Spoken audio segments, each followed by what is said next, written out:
Nitro Funny Cars? Nitro Funny Car includes Ford, Chevy, Dodge, and Toyota that design and engineer the aerodynamic carbon fiber body that provide well over 5,000 pounds of downforce towards the rear of the body to allow for traction under acceleration. The front, just forward of the injector opening on the body, will generate over 2,500 pounds of downforce to not allow any lift and slip through the air to allow speeds nearing 340 miles per hour in 8,000 feet.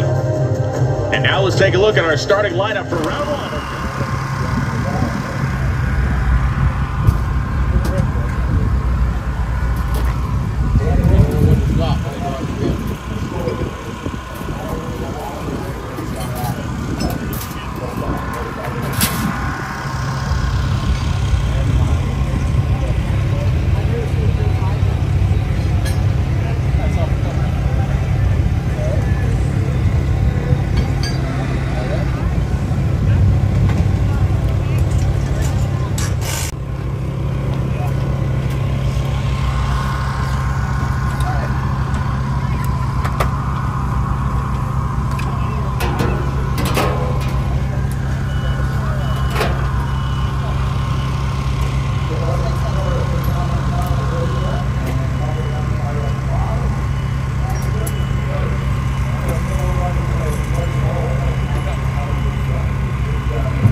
On the left-hand side, the reigning champ, and he's out for revenge, driving for Tony Stewart and Dodge, your reigning champion, Matt Hagan.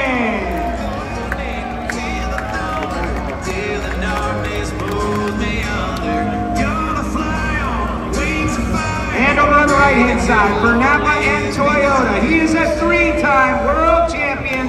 It's Ron Capps.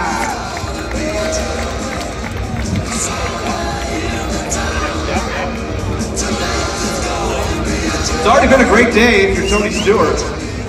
I'm sure he's well aware, but his Xfinity Series cars with Riley Herbst and Cole Custer just finished first and second in Indianapolis in one of the wildest finishes you've seen in an Xfinity race in quite some time.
punch in the bank on the starting line with 0.55 reaction time, but he had to drive the wheels off that thing down there at the track, and Ron Capps was able to drive around him on the top end. Joe.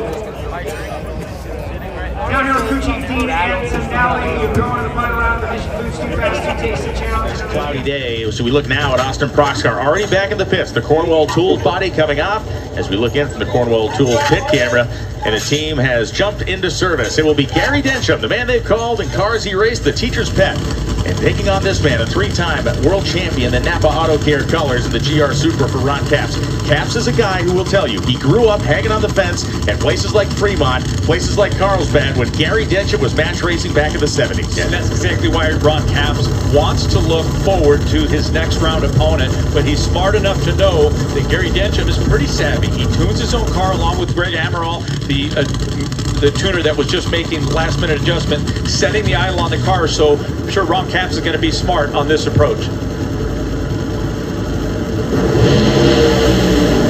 Capps has problems. They're both pedaling. Capps' car wounded and blows the body off. A massive explosion for Capps, and he fights for control. Gary Densham will advance, but a bad explosion at the top end. You can see the mixed up cylinders, Tony. That one was bound to do exactly what it did. Went off like a nuke.